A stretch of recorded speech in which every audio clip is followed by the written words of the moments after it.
ប់លាក់សំស្រុកប្រាជ្ញាក៏ឆ្លាតស្ដាប់ពាក្យម៉ែថ្ងៃនេះបុណ្យចូលឆ្នាំថ្មីបងឃើញខ្មៅស្រីអូនរៀបចំផ្ទះបងរៀនទេវតាដាក់ការថ្វាយព្រះតាមស្រព្រះ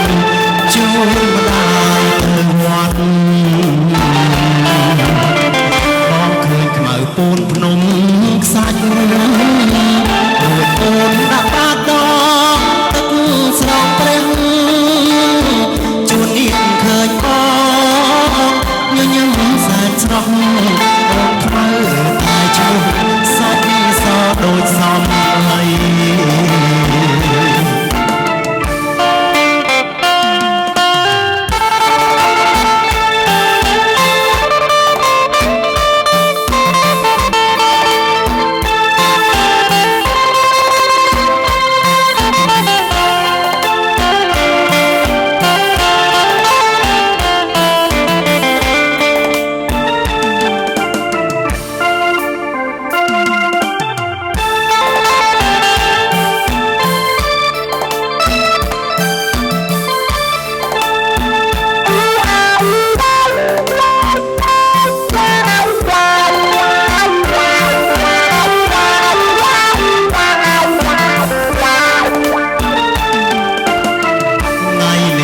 ចូលឆ្នាំថ្មីបងឃើញខ្មៅស្រីអូ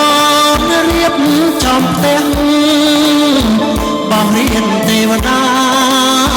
ដាក់ការថ្វាយព្រះ